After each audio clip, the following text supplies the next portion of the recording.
Aquarius, hi! Welcome to Mr. Queen PH. At ito ang inyong energy update for October 16 to 31, 2025. If you're interested in private readings, meron tayong link sa description at sa pinned comment. Paki-check nyo na lang information kung paano mag-book for a private reading, and please subscribe to our channel to show your support.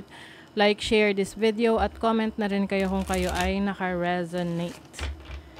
Ayan, paalala lang, reading na to ay general reading, so maaari kayong makarelate, maaring hindi. Aquarius, let's see what is up. Energy update, October 16 to 31.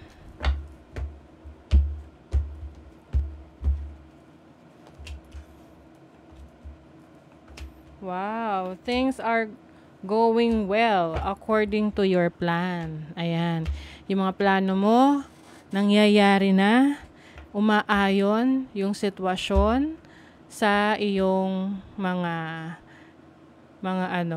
goals. You have the Knight of Swords, the Nine of Wands. Nako, hindi mawawala ang mga mga kontra, kaaway. Pwedeng yung iba sa inyo magkaroon ng yung bang meron kayong makasagutan, no? Pwedeng sa trabaho, sa online, ganyan. So, iwasan muna yung yung magpadala sa emosyon ninyo, no? Yung iba kasi pwedeng may revelation, merong matutuklasan, may malalaman ka about someone. So, pwedeng magkaroon ng confrontation kasi gusto mong i-clarify yung mga sitwasyon na yan, bakit ganun. Kasi yung iba sa inyo, kayo mismo yung nag-imbestiga, no? May mga ini-stalk kayo na tao. You've been thinking about this for a long time. And the Temperance is, nagtimpi ka, no? You were very patient in this situation. Kaya lang dumating na dun sa point na napuno ka na.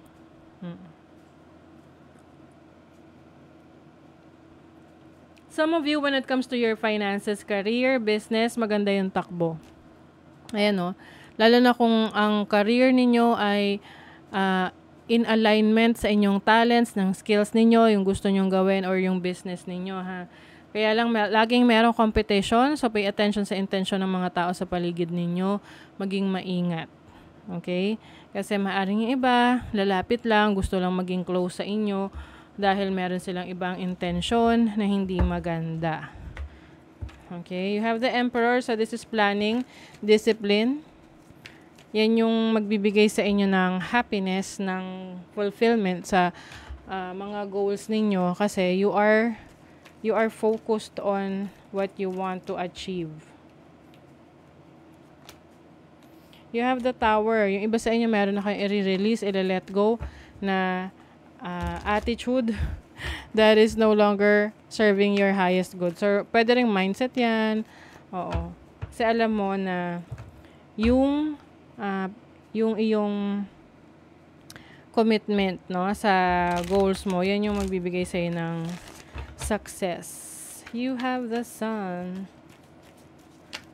The Sun is about confidence, happiness, clarity. Yung iba sa inyo masaya, Aquarius, sa inyong relationship, or meron kayong successful na business partnership, na meron kayong celebration. Some of you will be going out with friends, at mga pag-uusapan kayo related sa business, sa mga sources of income. So, itong pagkikita or mga meetings, meetups ninyo is for your own good, lalo na kung may negosyo kayo at meron din kayong gustong malaman from someone na kakilala mo tungkol sa mga tips and tricks na pwedeng mag-mentor sa'yo. Wow, successful, Aquarius. So you will definitely experience growth sa career mo or sa personal mong mga goals.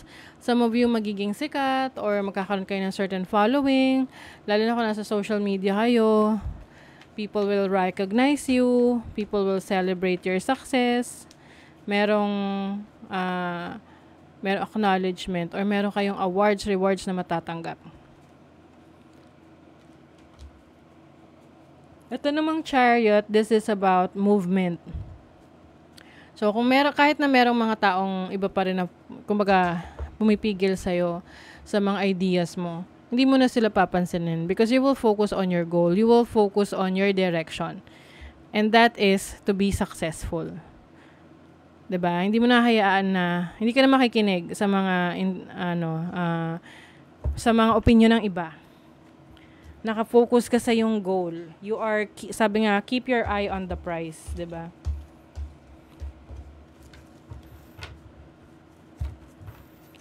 And then, let's see.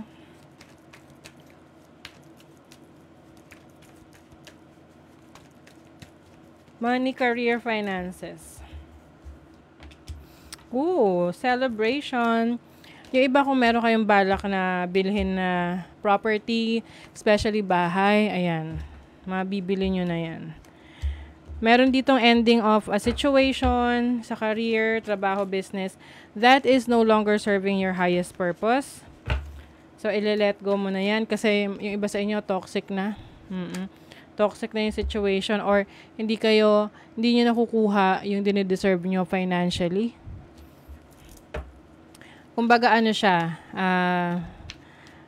blessing in disguise sa'yo kasi kung hindi to mawawala, hindi mo matutuklasan yung success na mararanasan mo sa ibang trabaho, ibang career. Yan.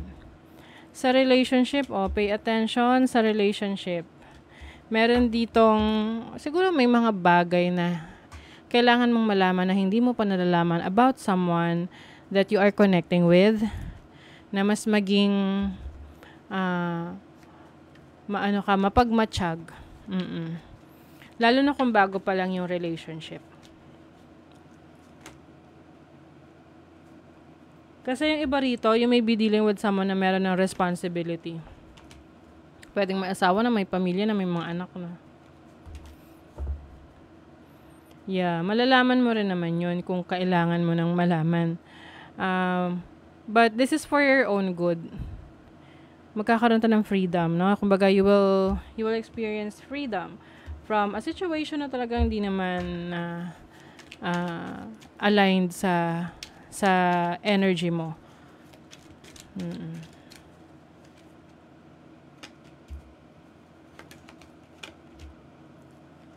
Yung iba sa inyo, Aquarius, merong itinatago na sitwasyon or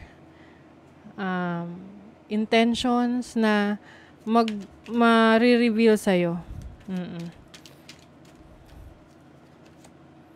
Yeah, this will be revealed to you. But you know what? Okay lang yon. At least nalaman mo. And that is going to be a reason for you to explore yung iba mo pang options. 'Di ba?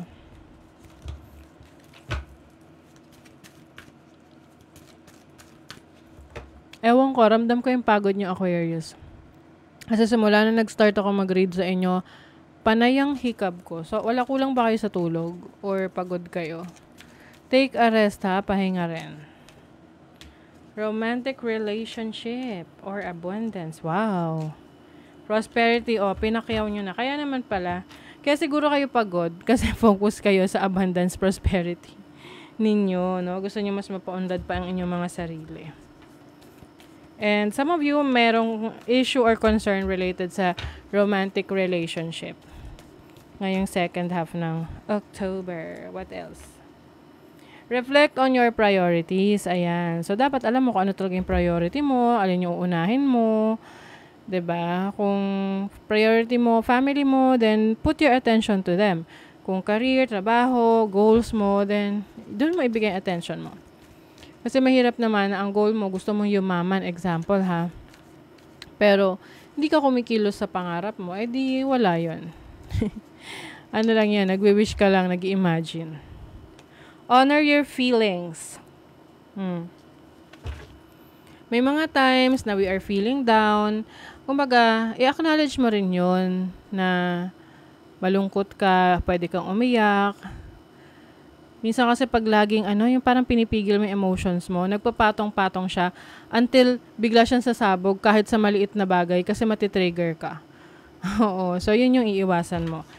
If there's something na kailangan mong i-release, go, release mo yan. Para gumaan yung loob mo. Okay? So, that is your reading, Aquarius. Thank you so much. See you again.